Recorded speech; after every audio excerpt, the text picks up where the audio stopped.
After decades in politics and some time in Washington, D.C. in nonprofit work, former Portland Mayor Sam Adams is back in the city he once ran. Oh, it's been 2 months, so I've been taking care of family that are sick and just getting settled. Sunday, Adams was honored as this year's Supernova Award at the Q Center's Shine Brunch. Please welcome Sam Adams to the stage to accept this award. The city's first openly gay mayor and co-founder of the Q Center was recognized for a lifetime of service to the LGBTQ community. It's really gratifying to get the Supernova Award from the Q Center. It was 18 years ago that we embarked on creating the Q Center. 122 cities around the United States had community centers for the LGBTQ plus community, but not Portland. But this weekend's honors and his return to Portland come after a string of controversy. In 2009, shortly after becoming mayor, news broke that Adams lied about an affair with legislative intern Beau Breedlove. It prompted two failed attempts to recall him from office, and Adams decided not to run for re-election. Then, 2 years ago, as the Me Too movement was breaking out of the shadows, so did allegations of sexual harassment against Adams while he was Portland mayor. According to Willamette Week, in November 2017, Adams' former executive assistant, Severo Gonzalez, accused him of engaging in unwanted sexual behavior. Gonzalez claimed he picked Adams up at the airport after he returned from a trade mission to China.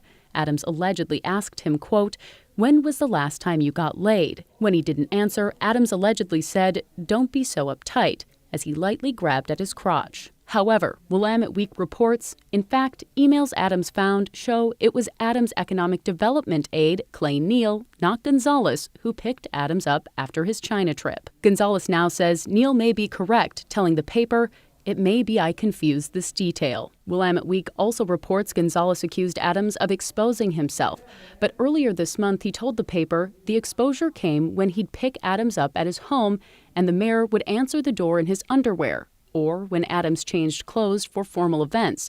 He says the exposure was never sexual. Adams never propositioned him, and it was just inappropriate and uncomfortable.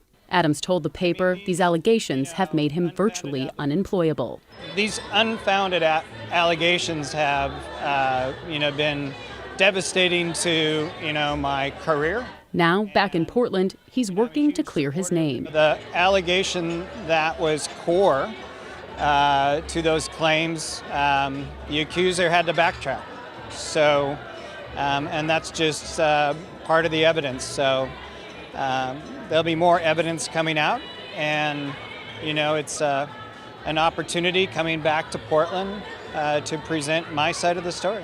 I asked him about a possible run for office in the future, to which he replied, "I've not even thought about that." For now, he referred to himself as Citizen Sam, saying he's concentrating on issues facing the city as a neighbor, not a politician. We can't be complacent, and we've got to, all of us, pitch in however we can, whether that's, being in the highest elected office in the city or scrubbing graffiti in your neighborhood. Brittany Folgers, KGW News.